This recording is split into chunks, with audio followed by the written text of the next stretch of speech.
You received a call from an inmate at the Department of Corrections. This call will be recorded and monitored. If you wish to block any future calls of this nature, dial 7 now. To accept this call, press 5 now. To decline this call, hang up. Well, hello there, K-Dog. Oh, I'm doing just fine. Just going with the flow, keeping busy. Yes, I've heard about those two. I'm working with one of them, and he's doing really well out here. It's he's been in there for a long time, so being free, it's going to take some adjustment, but he's a trooper. Oh yeah, his family is real supportive, and we know it's a tough battle, and we're going to work with them the best we can. But of course, as you know, it's all up to him. If he wants to stay out of prison, he can. There's a lot of people that are born and live life and die, and they never go to prison. And then there's others that just pretty much can't stay out. And it's going to be a huge change in his life. But there's a lot of resources available to him, a lot more than when he went in. So we got our fingers crossed in that part. Oh yeah. We're doing fantastic. That's not really a big issue. Getting him a job was quick and easy, and we found him a place to stay.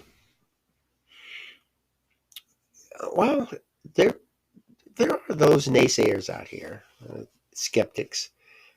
But one day we'll get the message out that the way to reduce crime and to get our community safe again is just simply by preventing them in the first place. We're so quick and comfortable dealing after the fact.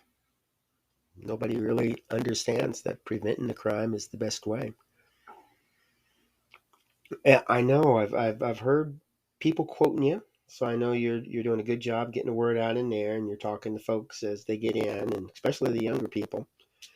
And we got a lot of videos out here, and I'm hoping to increase that, and having people just explain what's going on in their life and how they want to deal with everything, and they're giving really good advice on ways to prevent stuff from happening.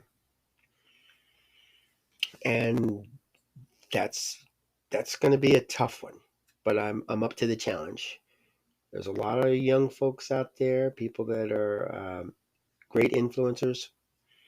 I've seen a few social media people that are advocates for the prison, and their audience is growing, and their influence is spreading. And I support these folks every way I can. And if we can get victims to do a little more speaking, and family members, and maybe even law enforcement, people in the justice system, DOC people. Right. I think people are more apt to listen to you because you've been there than those who have never walked down that path. It's hard for me to convince people that the advice I'm giving them is the best way to go when I've never been there. I've never experienced that kind of life, and so I can't relate to them. But you and our newly released friends, they have that immediate bond, that immediate connection right there. You have 60 seconds remaining. Well, yeah, it is always good to talk to you, and I hope you continue to work in there. And if there's anything I can do for you, let me know. We'll get the word out the best we can, as fast as we can, and reach as many people as we can. And then I think when the public sees that crime is going down and the prison population is dropping, they might think we're on to something. Yeah, I know. It's, but then again, You have 30 seconds remaining. who promised that it would be easy? And yeah, that's true. We're not looking for the easy way out. We're looking for the most effective solution to the problem. Okay, well, take care. And don't be a stranger. Ah, you're welcome, and thank you too. Okay, goodbye.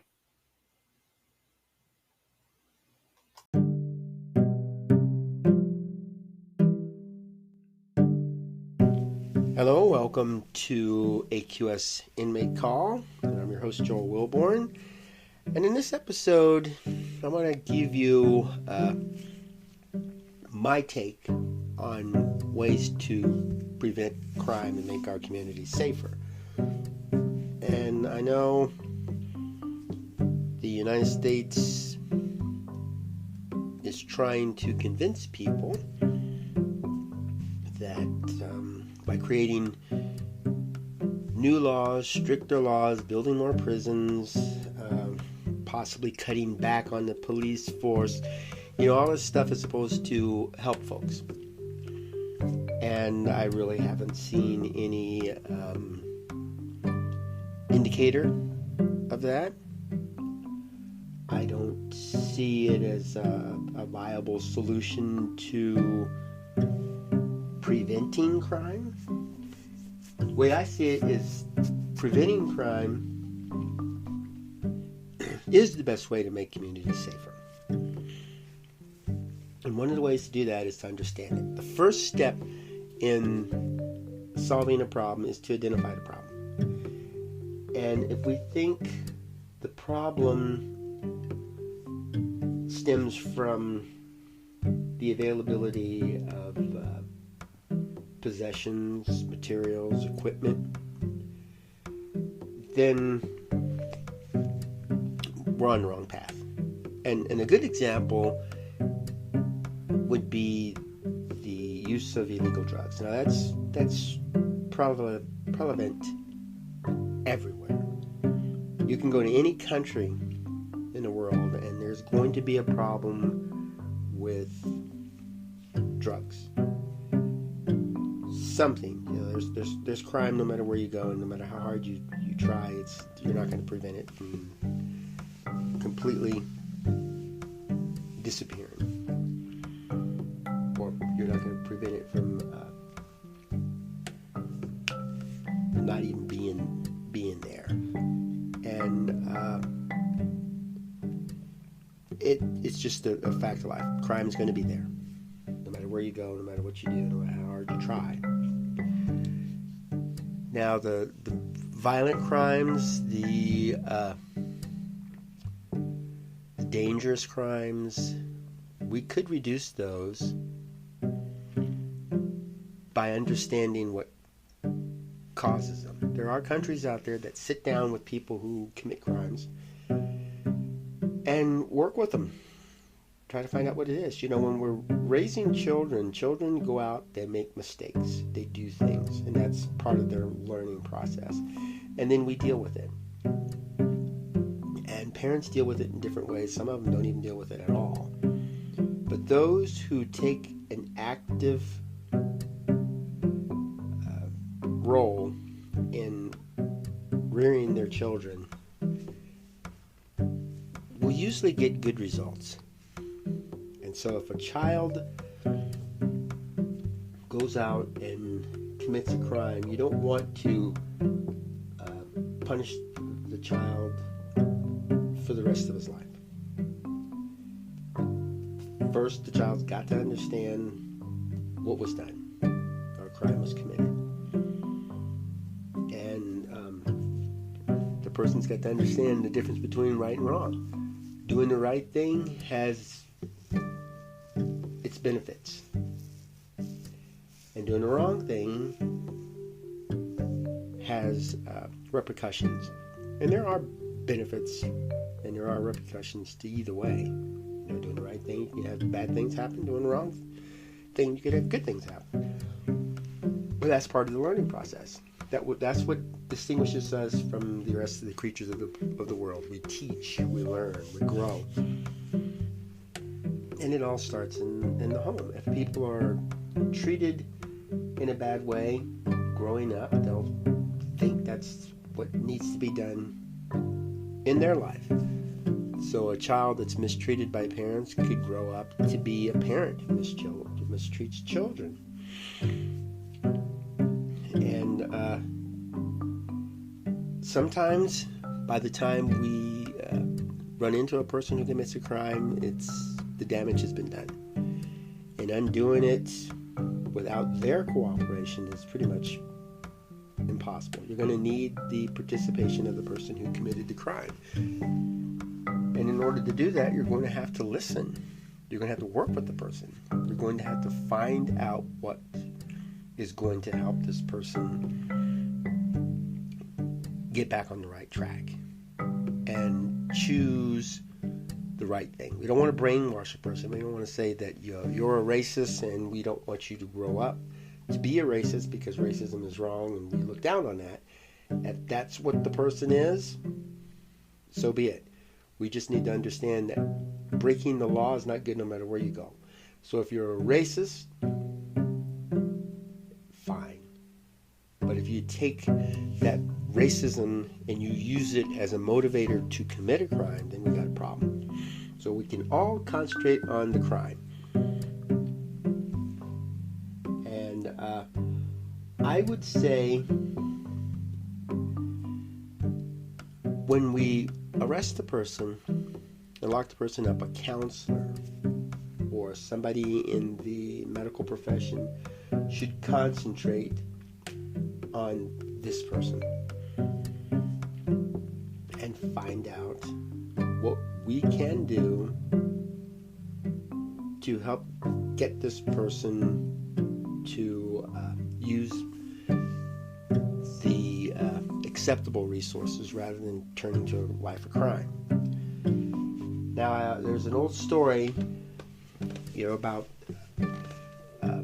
networking and haggling and communities working together, and it's something that I've carried with me for years, and I really like the theme of this story.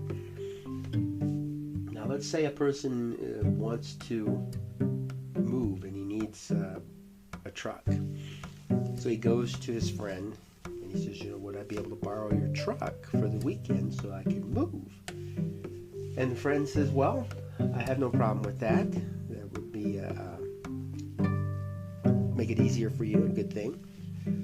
But I need a lawnmower so I can mow my lawn this weekend. So I'll tell you what I'll do. If you get me a lawnmower, you could borrow my truck. Now, since this person doesn't have a lawnmower, you don't have one, you can go to another friend who has a lawnmower. Can I borrow your lawnmower? Because I'm needing a truck, and my friend will loan me a truck if I can loan him a lawnmower.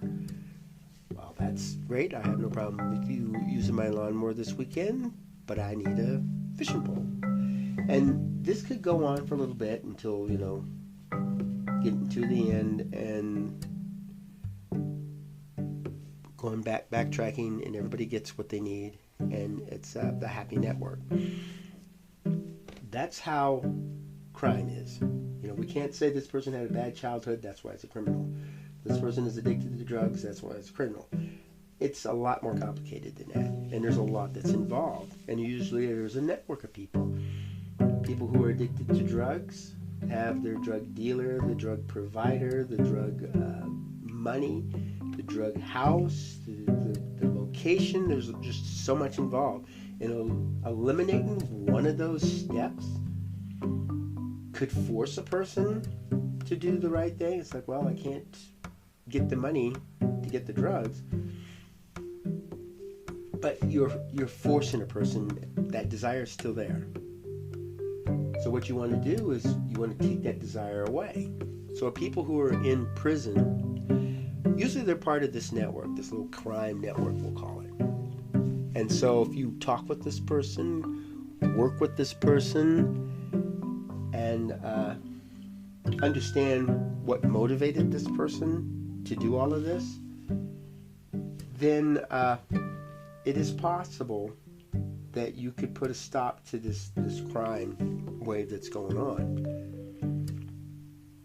Now, let's say the person stole a car and is sitting in prison.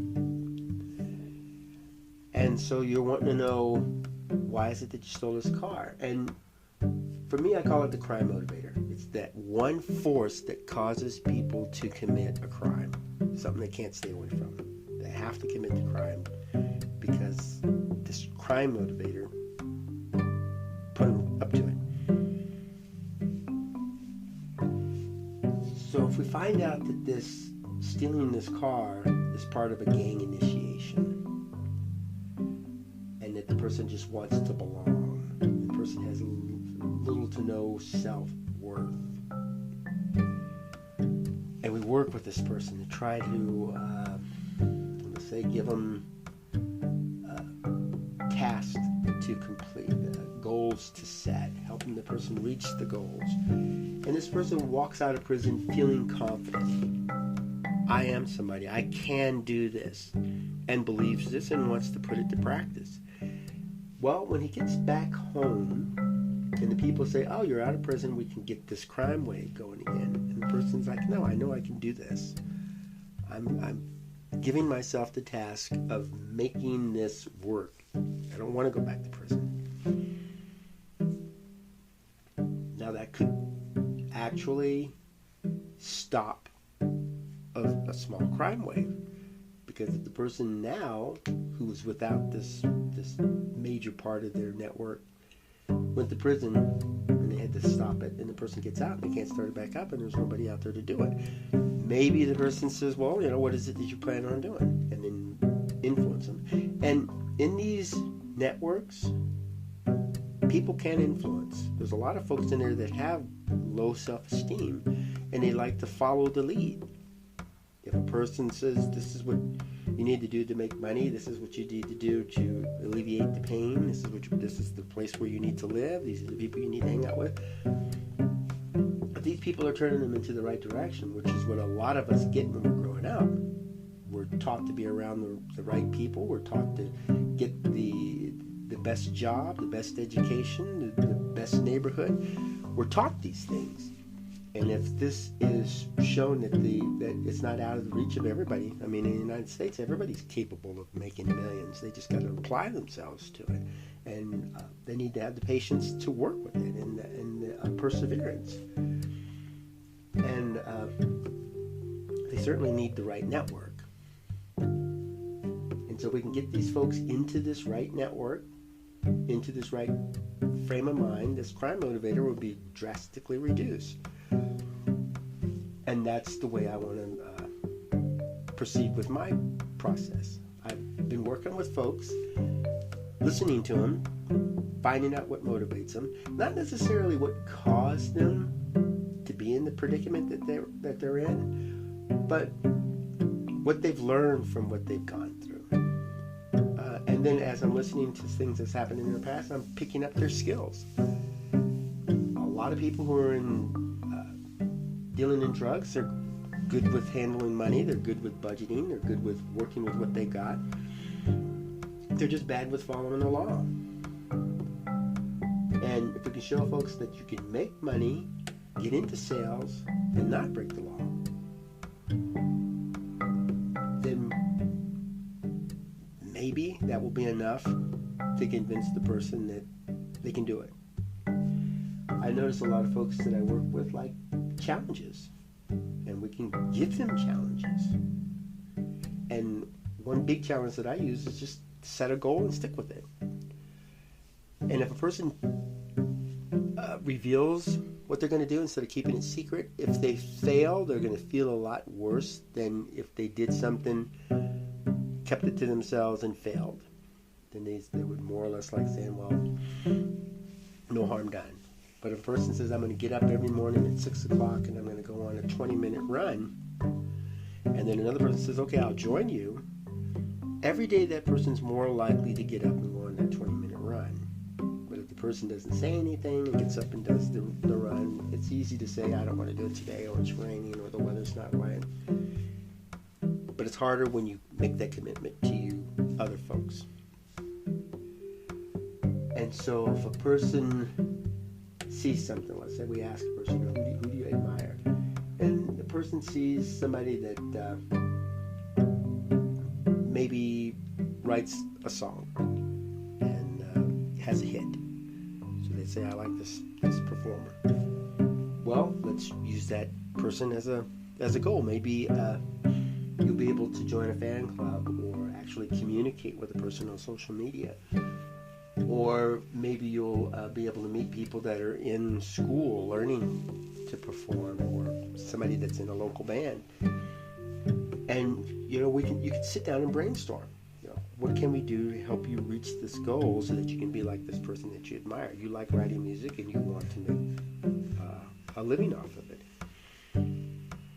And as you're reading stories and stuff, you can find out that a performer worked in a restaurant or dry cleaner, or maybe drove a taxi. And then you know that there's things you just need to do to buy time, and you can find a job that fits the workload that you're jumping into, and you can make it work.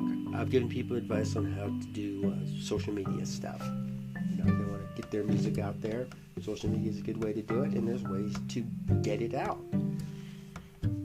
And that way, things that motivate you to do the right thing can be passed on to people who are motivated to do the wrong thing. So the key to cutting down on crime is the criminal. That's the one common denominator. Every crime has a criminal, and every criminal has a motive. Let's find out motives. You could have a group of people, and each one of them have different motives. Each one will be motivated in a different way to do the right thing. Let's find it. It does work. I've seen it work. And you can make a difference with one person. All you have to do is just do an email, answer a call, do a visit. Talk to these folks, and you'd be surprised. If you can help one person, you've accomplished a lot. That's a big deal. There's no insignificant person on this planet, and you could actually save a life just by listening to somebody and helping this person reach a goal that could save a potential victim who could have been murdered by this person. But this person now knows that there's other ways to do things rather than crime. There's classes out there: anger management, drug addiction, alcohol, support groups. Let's work together and watch the prison population drop. Building more prisons, changing the force of the military, of the law enforcement, creating more laws. I have yet to see how this has forced people into crime or reduced the crime. But two parents who care about their children, one parent who takes the time to listen and spend time, that will work. That's a lot easier and a lot more effective than creating a new law. Well, thanks for listening, and I hope you go out and talk to your friends, your family, your neighbors, your coworkers, and listen. Find out if there's something going on that's leading this person to the life of crime, and try to work with this person to prevent it from happening. There's no reason to brainwash a person, no reason to go out and force your opinions on anybody. Just let them know that their opinion matters, and it's up to them whether they choose to do the right thing or not. We just want to encourage them to do the right thing and push them in the right direction, but it's ultimately up to them, and we have to respect that decision. And if we need help, let's go to somebody and ask. It's like, I've tried everything I could, but this person keeps turning to drugs and all of the evil that goes with it. Let's see if we can do some kind of intervention. Talk to the professionals. If the professionals think that's the right thing to do, join up. It can be done. We'll go out and have a wonderful day and make super fantastic memories for tomorrow.